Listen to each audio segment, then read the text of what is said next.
खुदावन के पुरफजल मीठे और जलाली नाम में आप सबकी सलामती हो। मेरा नाम इवेंजलिस्ट एनिट गोम्स है और मैं servants of God apostolic church Dubai से पिछले 2 साल से वाबस्ता हूँ। मैं खुदावन की शुक्रगुजार हूँ कि उसने मुझे मौका बख्शा कि मैं उसके कलाम के गहरे समंदर में गोता लगा सकूँ और कुछ अनमोल मोती चुनकर खुद भी उनको परख सकूँ और आपके साथ भी शेयर कर सकूँ। All glory to God. तो बिना देर किए हम डायरेक्टली अपने हवाले की तरफ बढ़ते हैं और उसके बाद रीडिंग करने के बाद मैं आपके साथ अपना टॉपिक शेयर करूँगी जो पाक रूह ने मेरे दिल में डाला है। हमारा बुनियादी हवाला है मरकज़ रसूल की मार्फत लिखी गई अंजील, उसका पहला बाब, उसकी 23 से 28 आयत तक। पाक कलाम में कुछ यूँ मरकूम है, और फिलफौर उनके इबादत खाना में एक शख्स मिला जिसमें नापाक रूह थी। वो यूँ कहकर चिल्लाया कि ए यसू नासरी, हमें तुझसे क्या काम? क्या तू हमको हलाक करने आया है? मैं तुझे जानता हूँ कि तू कौन है, खुदा का कदूस है। यसू ने उसे झिड़क कर कहा, चुप रह और इसमें से निकल जा। बस वो नापाक रूह उसे मरोड़ कर और बड़ी आवाज़ से चिल्लाकर उसमें से निकल गई। और सब लोग हैरान हुए और आपस में ये कहकर बहस करने लगे कि ये क्या है, ये तो कोई नई तालीम है। वो नापाक रूहों को भी इख्तियार के साथ हुक्म देता है और वो उसका हुक्म मानती हैं। और फिलफौर उसकी शोहरत गलील की उस तमाम नवाही में हर जगह फैल गई। खुदावन के पाक कलाम के पढ़े और सुने जाने पर खुदावन की बरकत आए।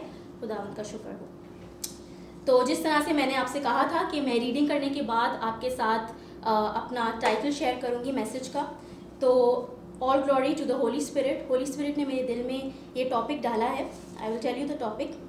The topic is break the chain, spread the fame. I will repeat it.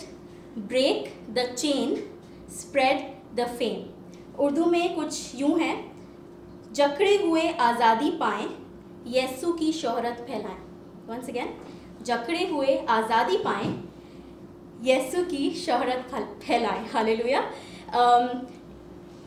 इससे पहले कि मैं मैसेज की तरफ बढ़ूं, मैं मरकज़ की अंजील के मुसन्निफ यानी मरकज़ का छोटा सा तारुफ कराना चाहती हूँ, क्योंकि मैं समझती हूँ कि बहुत ज़रूरी होता है कि किताब पढ़ने से पहले हम उसके ऑथर के बारे में थोड़ा सा जान जाएं।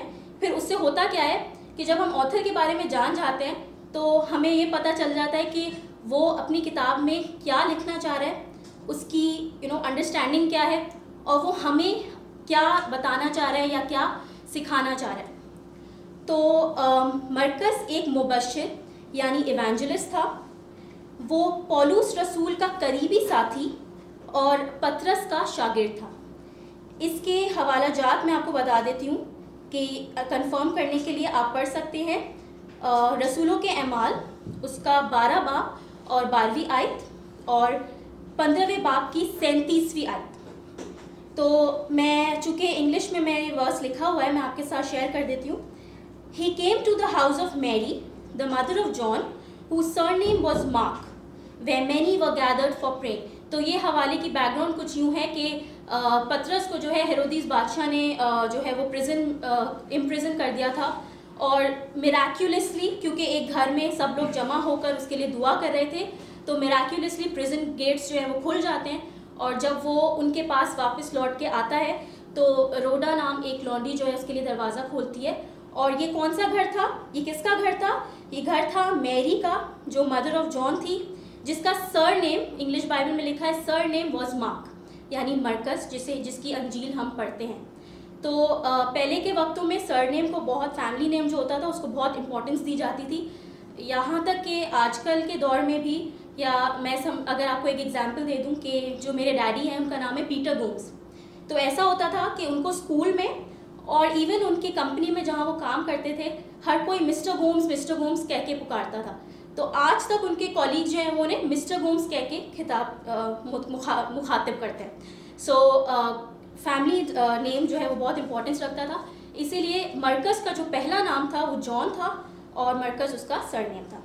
सो दिस इज़ अबाउट मार्क। और मरकस इस अंजील में क्या बयान करता है? मरकस यीशु को इब्ने आदम यानी कि सन ऑफ मैन के तौर पर पेश करता है और खुदावंद यीशु की ज़मीनी मिनिस्ट्री और मौजज़ात का जिक्र बारहा करता है। जैसे कि हम जानते हैं कि यूहन्ना की अंजील जो है वो डिवाइन नेचर ऑफ गॉड को ज़्यादा बताती है कि as a son of God. तो जो मरकज़ है वो मोर ऑफ यीशु के सर्वेंटहुड और यीशु के जो ज़मीनी मिनिस्ट्री है उस पर ज़्यादा फोकस करती है। अब मैं आपको छोटा सा ओवरव्यू ऑफ द चैप्टर देना चाहती हूँ, क्योंकि ऐसा होता है कि जब हम बुनियादी हवाला अपना पढ़ते हैं तो बहुत ज़रूरी होता है कि हम उससे पिछला पार्ट और उसके आने वाला पार्ट भी पढ़ें, बिकॉज उसके ताने बाने जुड़े हुए होते हैं। जब मैंने उसके पहले बाब पर गौर किया तो this is what I came through. मरकस पहला बाब यूहन्ना बपतिस्मा देने वाले से शुरू होता है, उसकी मनादी से शुरू होता है। फिर उसमें यीशु के बपतिस्मे का जिक्र है। उसके बाद यीशु के बयाबान में आजमाए जाने का जिक्र है। फिर वो माहीगीरों को बुलाता है और उन्हें अपने शागिर्द बनाता है। और उसके बाद हमारा बुनियादी हवाला आ जाता है जिसमें यीशु कफरनहूम में दाखिल होके इबादत खाना में जाकर तालीम देता है और वहाँ उसे बदरू गिरफ्तार शख्स मिलता है। ध्यान करें कि मरकस की अंजील में ये यीशु का पहला मौजज़ा है। वेडिंग एट केना यीशु का पहला मौजज़ा है, बट मरकस की अंजील में ये वाला मौजज़ा जो है कि खुदावंद यीशु जो है वो एक आदमी को बदरू से आज़ाद करता है, ये फर्स्ट रिकॉर्डेड मिरेकल है। तो अब हम आयत ब आयत मुताला करेंगे और पाक रूह की हिदायत से सीखने की कोशिश करेंगे कि ये जो हवाला है ये हमसे या हमें क्या बताना चाह रहा है, या मैंने जो इसमें से अंडरस्टैंड किया। तो we will move on to verse 23। और फिलफौर उनके इबादत खाना में एक शख्स मिला जिसमें नापाक रूह थी। वो यूं कहकर चिल्लाया। पहली चीज़ ध्यान देने के लिए कि बदरूश गिरफ्तार शख्स कहाँ मिलता है। क्या वो शराब खाने में मिलता है? क्या वो किसी डांस क्लब में मिलता है? क्या वो किसी लोफर्स के बीच में मिलता है? किसी ठट्टेबाजों की महफिल में मिलता है? कहाँ मिलता है? वो हमें नज़र आता है एक सिनेगॉग में, यानी कि टेम्पल में, जिसे मोस्ट होली प्लेस कहा जाता था। और जब खुदावंद ने मूसा के थ्रू टेम्पल जो टैबरनेकल बनवाया था तो खुदा ने कितने सारे रूल्स उसकी पाकीज़गी के हवाले से दिए थे। सो गॉड रेवर्स द टेम्पल और द चर्च, यानी कि आजकल के दौर में हम इसे चर्च बोलेंगे, ठीक है। तो हमें वो पाक मकाम में बदरू गिरफ्तार शख्स हमें मिलता है, बाइबल में लिखा है मिलता है, ठीक है। तो हमें ये देखने की ज़रूरत है कि जो इबादत घर है या जो चर्च है, हम ये नहीं समझ सकते कि वहाँ पे जो है हर कोई क्लीन हमें मिलेगा, नहीं। वहाँ पे भी बहुत सारी स्पिरिट्स प्रिवेलेंट हैं और बहुत सारी अनक्लीन स्पिरिट्स के साथ ऑपरेट करते हुए लोग हमें चर्च के अंदर भी मिलते हैं, आज भी मिलते हैं। हमारा कलाम जो है वो जिंदा कलाम है, वो जो है वो कल आज और अब तक यकसर है, अनचेंजिंग है। सो अगर कल के लिए ये बात थी तो ये आज के लिए भी उतनी ही इफ़ेक्टिव है। तो हाँ, ये मैंने डिस्कस कर लिया आपसे। उसके बाद हम नापाक रूह पर गौर करेंगे। नापाक रूह वर्ड जो है उस पर गौर करेंगे। हम जानते हैं कि हम इंसानों में भी रूह होती है। पास्टर हेनरी हमें बारहा जो है वो अपने मैसेजेस में बता चुके हैं कि हाँ, हम इंसानों के अंदर जो है वो एक सोल होती है, एक स्पिरिट होती है, ठीक है। तो अब ऐसा है कि हमारे जिस्म के अंदर ना दो किस्म की हमें रूहें मिल सकती हैं। एक तो खुदावंद पाक रूह की जो होली स्पिरिट कहलाता है, या तो हम उससे भरे हुए होंगे, ठीक है। जहाँ पर हमारी जो है वो पाक रूह की स्पिरिट वीक होना शुरू हो गई तो फिर उस स्पिरिट को रिप्लेस करने के लिए एक और स्पिरिट हमारे अंदर जो है वो पोजेशन कर लेती है, जिसे हम नापाक रूह कहते हैं। अब नापाक रूहें भी जो है ना वो दो तरह की होती हैं, ठीक है। एक होती है बदरू, जिसे हम ईवल स्पिरिट कहते हैं, ठीक है। अब वो जो है ना अपने आप को जाहिर करती है। अब मुझे आई डोंट नो फॉर्चुनेट और अनफॉर्चुनेट, मुझे मौका नहीं मिला कि मैं किसी बदरू गिरफ्तार शख्स को लाइव देखूं, बट मैंने मूवीज़ में और सर्मन्स में और यूट्यूब पे बहुत दफ़ा देखा है कि जब बदरू गिरफ्तार शख्स जो है वो किस तरह से उसकी एक्टिविटीज़ क्या होती हैं। तो ये जो बदरू होती है ना, not most of the time, कभी कभी ऐसा होता है कि काफ़ी टाइम से एक इंसान जो है वो इविल स्पिरिट से पोजेस्ड होता है और वो नॉर्मल ज़िंदगी गुजार रहा होता है, ऑफिस भी जा रहा होता है, सब कुछ कर रहा होता है, लेकिन एट टाइम्स ये स्पिरिट जो है वो अपने आप को जाहिर करती है, रिवील करती है और हमें नज़र आता है कि वो जो बंदा है या बंदी है वो कुछ एबनॉर्मली बिहेव कर रहा है। कभी कभी ऐसा होता है कि कमज़ोर सा शख्स होगा, तीली सा, लेकिन उसके अंदर इतनी कोई ताकत आ जाएगी कि वो इधर उधर जो है ना बंदों को उड़ा के फेंक देगा। ठीक है, तो ऐसा भी होता है। तो और फिर कभी कभी हम देखते हैं कि उसको मिर्गी का अटैक आ जाता है, कभी कभी वो ऑल सॉर्ट्स ऑफ वो भारी हो जाती है उसकी आवाज़। तो इस तरह की चीज़ें होती है जो बदरू करती है और वो अपने आप को रिवील करती है, जाहिर करती है। एक रूह है जिसका नाम है अनक्लीन स्पिरिट या नापाक रूह। ठीक है, अब ये जो रूह है ना ये किस्म किस्म की हैं और ये बड़े खामोशी के साथ विदाउट क्रिएटिंग एनी साउंड हमारे अंदर पोजेशन ले लेती हैं। हमें पता भी नहीं चलता, लेकिन we are filled with all kinds of unclean spirits. ठीक है, अब आप जानते हैं कि जितनी भी अनक्लीन स्पिरिट्स हैं उनका सरगुना या उनका मास्टरमाइंड कौन है? शैतान है, इब्लीस है। और हम जानते हैं कि इब्लीस एक फॉलन एंजल है जो अपनी पाकीज़गी खो चुका है, तो अब उसके अंदर कोई भी पाकीज़ा एलिमेंट बाकी नहीं है। He is completely impure, unclean. तो जब वो किसी को जिसके वो अगर किसी वो जो रूहें जो उसके अंडर काम कर रही हैं तो वो हम उन्हें पाक तो कहीं से भी नहीं कह सकते ना, वो नापाक ही होंगी, वो इम्प्योर होंगी। ठीक है, उसके बाद ये है जो वर्स 23 से मुझे रेवलेशन मिली। उसके बाद हम वर्स 24 आयत को हम पढ़ेंगे कि ए यीशु नासरी, हमें तुझसे क्या कहा? क्या तू हमको हलाक करने आया है?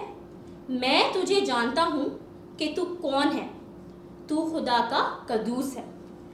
अब बड़ी इंटरेस्टिंग बात है, बदरूहें जो है ना वो खुदा को जानती हैं, बड़े अच्छे से जानती हैं, वो उस पर जो है ना ईमान भी रखती हैं। सिर्फ ईमान नहीं रखती, वो एक्सप्रेस भी करती हैं अपना फेथ। उसने जो है ना बदरू ने छुट्टे जब यीशु को देखा तो what did that evil spirit से?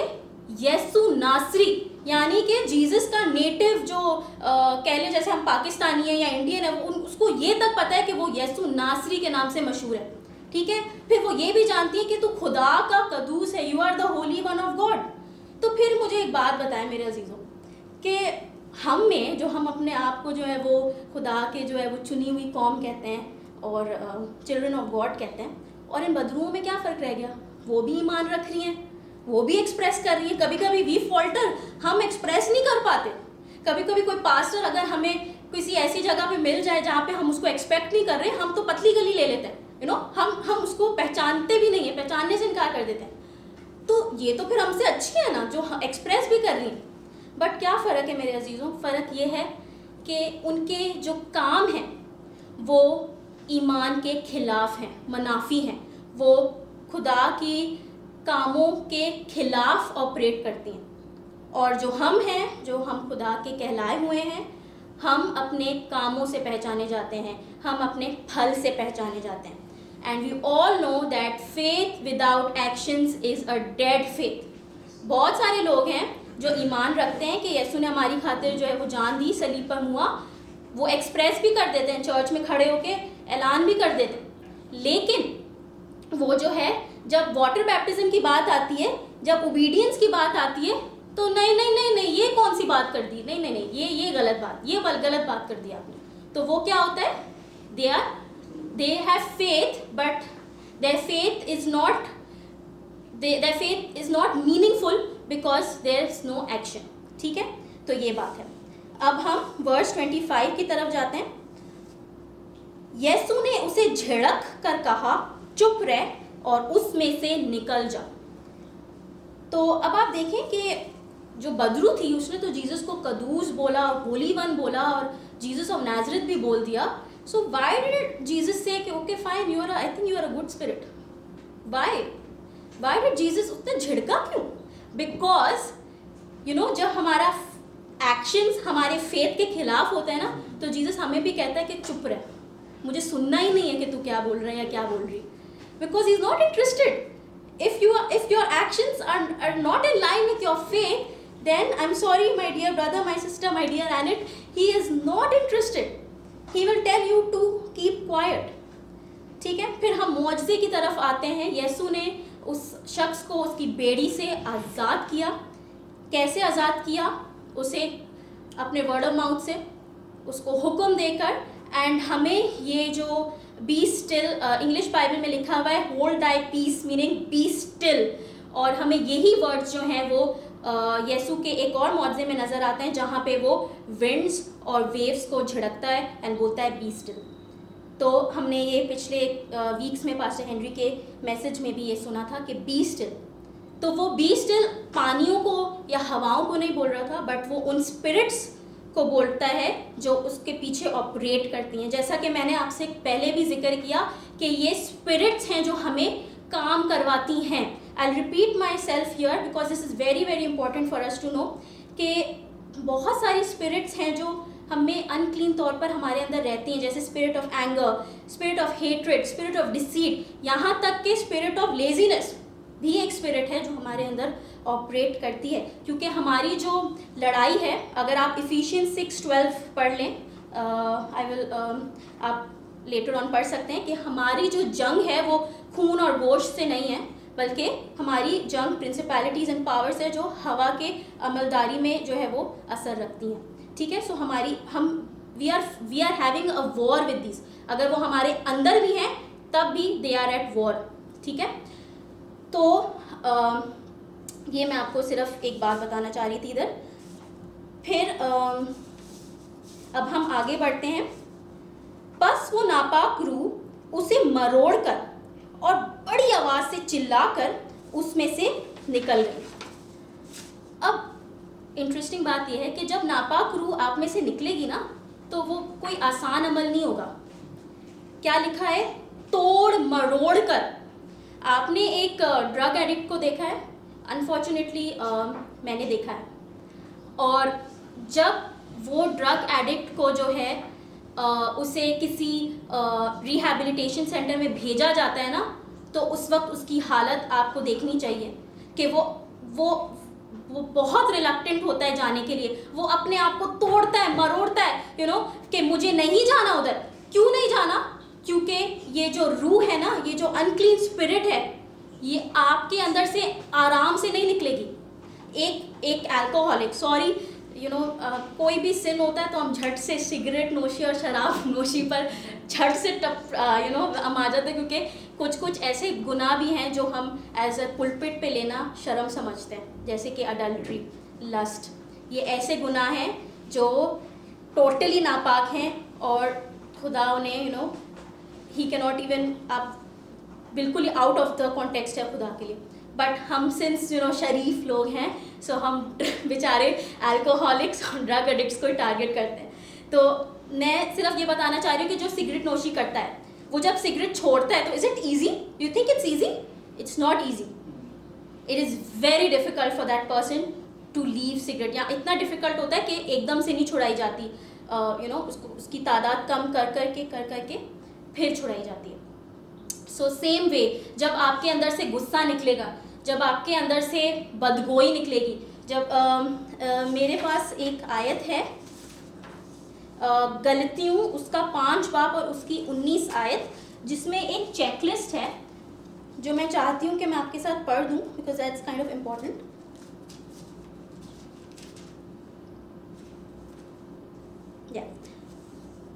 गलतियों 5 बाब उसकी 19 आयत से.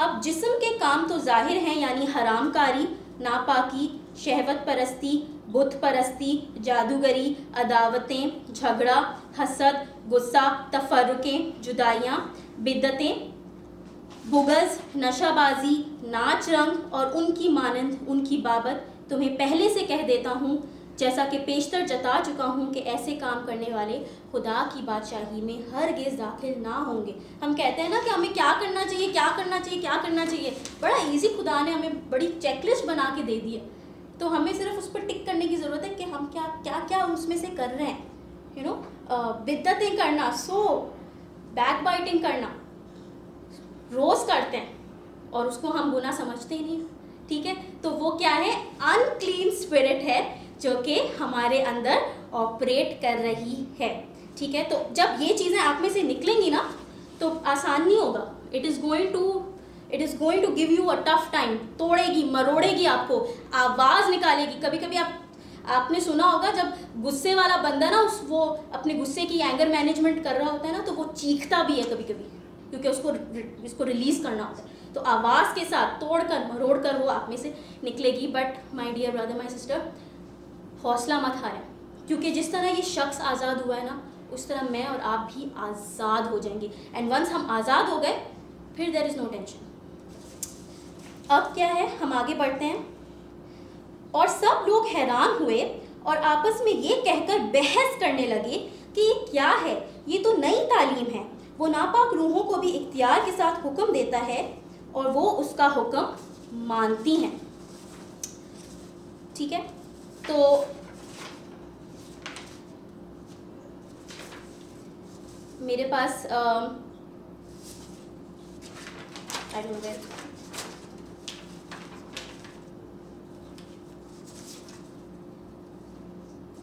just give me a minute. Paper is one, अच्छा एनीवेज। तो इसमें क्या लिखा है कि it's about teaching and doctrine, ठीक है। अब उन्होंने क्या देखा, उन्होंने साइंस एंड वंडर्स देखे, ठीक है।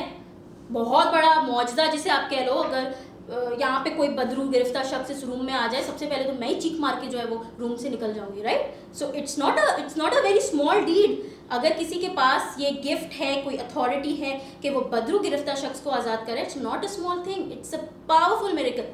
सो उस वक्त उन लोगों का क्या करना चाहिए था, उस वक्त उन लोगों को यीशु पर ईमान लाना चाहिए था।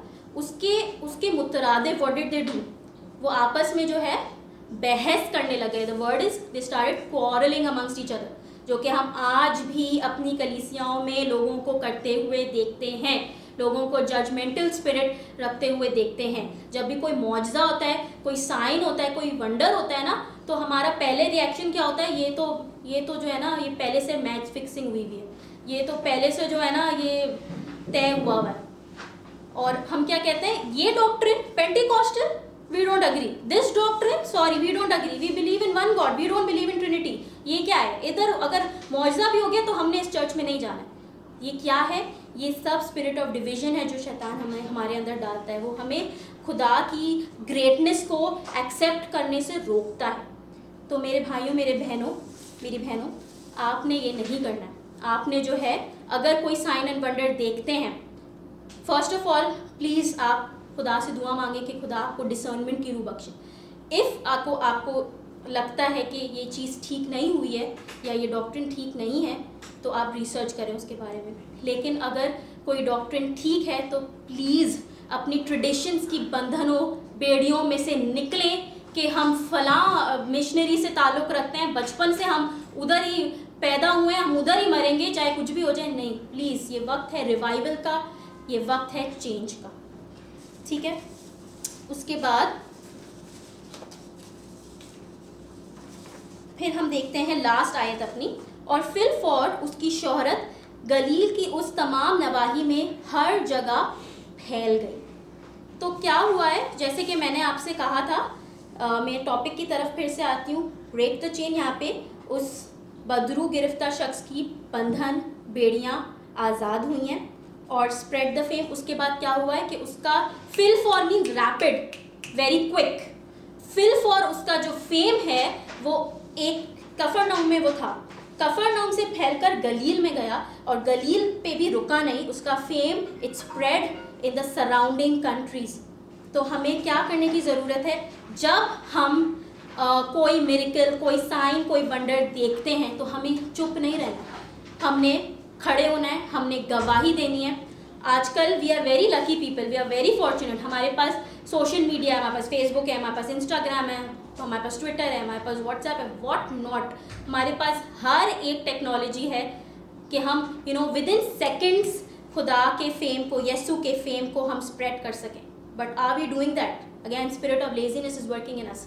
कल करेंगे, परसों करेंगे, वो कर रही है ना, वो कर रहा है ना, मैं क्यों करूँ? So this is again which I want to tell you कि जब हमारे अंदर हम कोई जो है अपने अंदर कोई साइन या वंडर देखें, जब हमारी बेड़ियों से हम आज़ाद हुए, तो हमें उसके फेम को स्प्रेड करना है. अब बेड़ियों से आप कैसे आज़ाद होंगे? बेड़ियों से आज़ाद होने का एक ही तरीका है, आप अपने दम पे. अगर मैं बोलूँ ना कि मैं अपने दम पे अपने इस गुनाह से आज़ाद हो सकती हूँ, अपनी इस इविल स्पिरिट से आज़ाद हो सकती हूँ, so no, I can not. मैं नहीं कर सकती कि मैं कमज़ोर हूँ. मुझे किसकी ताकत की ज़रूरत है? मुझे यीशु नासरी की ताकत की ज़रूरत है. तो प्लीज़ जब भी आपको ऐसा लगता है कि कोई भी अनक्लीन, जो मैंने चेकलिस्ट दी है उसमें से कोई सी भी आपके अंदर स्पिरिट काम कर रही है, तो हमें क्या करने की ज़रूरत है? हमें यीशु नासरी को पुकारने की ज़रूरत है, क्योंकि उसके नाम से हम अपनी रिहाई पाएंगे. आपने एक हैंडकफ्ड इंसान को देखा है जो जिसको वो हथकड़ी लगा देते हैं? आपने हैंडकफ्ड ह्यूमन बीइंग को देखा है? ड्रामों में, फिल्मों में देखा होगा. तो वो क्या अपने खुद से अगर हम उसको चाबी भी पकड़ा दें फॉर एग्जांपल, तो क्या पॉसिबल है कि वो अपने आप को छुड़वा सके, खोल सके? नो, बिकॉज उसके हाथ ऐसे स्टर्नली ब्लॉक होंगे. तो क्या होता है कि कोई और आता है, जब वो आज़ाद होता है तो उसकी चाबी से जो है वो उसकी बेड़ियाँ खोलता है. तो सेम वे यीशु मसीह ने अपना पाक लहू देकर शैतान से क्या ले लिए? उसने कीज़ ले लिए, उसने चाबियाँ ले ली हैं, और जो है वो हमें हमारे गुनाहों से, हमारे हर तरह की ईविल और अनक्लीन स्पिरिट से आज़ाद रखने की कुव्वत से वो ही रखता है. तो वो क्या करेगा कि वो चाबी खोलेगा और आपकी बेड़ियाँ टूट जाएंगी, खुल जाएंगी, आप आज़ाद हो जाएंगे. और फिर कलाम में यूँ भी लिखा है कि जो आज़ाद हो गए हैं दोबारा से गुलामी के जुए में ना जुतो. ये भी लिखा हुआ है. वंस अगर आप फ्री हो गए, उसका मतलब ये नहीं है कि अब आप फ्री हो तो आप अगले साल जो है, आपने एक साल जो है वो सिगरेट छोड़ दी है तो अगले साल जो है आप फिर से शुरू कर दो. नो, ऐसा नहीं. हमने खुदा के जो अनमोल उसका ब्लड है उसको जो है वो ज़ाया नहीं करना है, उसको टैप वाटर की तरह इस्तेमाल नहीं करना है. हमने अगर एक दफ़ा we are free, that means we are free. और फिर हमारा सेकंड काम शुरू हो जाता है to spread the fame of whom? Spread the fame of Jesus. हमें अपने आप को फेमस नहीं करना है कि आज जो है मैं चैनल खरीद लूँ और मैं जो हूँ वो जगह जगह जाके अपने नाम की जो है वो उसको फेमस करने की कोशिश करूँ. बहुत सारे लोग पास्टरहुड में और प्रीस्टहुड में इसलिए आते हैं because they want to be either famous, या उनके कुछ ज़ाती मफाद होते हैं, जैसे कि बाहर मुल्क जाने का मौका मिल जाएगा, अमेरिका जाने के लिए आसानी हो जाएगी, कनाडा जाने के लिए आसानी हो जाएगी. But that's not the case my dear brother and sister. अगर आप ये कोशिश भी कर रहे हैं तो आपकी कोशिश कहीं ना कहीं जाके फेल हो जाएगी. अगर इस दुनिया में नहीं हुई तो अगली दुनिया में हो जाएगी. तो हमने क्या करना है कि यीशु का just take the name of Jesus whenever you are preaching. Take the name of Jesus that he may be glorified. और सही डॉक्ट्रिन, बारहा खुदा ने जो है ना वो सही डॉक्ट्रिन प्रीच किया है, तो आपने सही डॉक्ट्रिन को प्रीच करना है. कोई ऐसा डॉक्ट्रिन नहीं अपनी तरफ से बना देना है. कलाम में आपने एक वर्ड एक्स्ट्रा ऐड नहीं करना है, एक वर्ड उसमें से माइनस नहीं करना. उसकी जो पनिशमेंट है वो बहुत बड़ी है. तो आपने सही डॉक्ट्रिन को प्रीच करना है. फिर से मैं रिपीट करती हूँ, ब्रेक योर चेन. आप खुद भी अपनी चेन ब्रेक कर सकते हैं. आपको ज़रूरत नहीं है कि पास्टर आपके सर पे हाथ रखे या कोई इवेंजलिस्ट आपके सर पे हाथ रखे. No, just go into your closet, close the door, kneel down, सच्ची तौबा करें और उससे आज़ादी हासिल करें. किसके नाम में? यीशु नासरी के नाम में. और उसके बाद अपना काम शुरू करें. Go and spread the fame of Jesus. यकीन रखती हूँ कि आपको इस कलाम से बरकत मिली होगी. Thank you.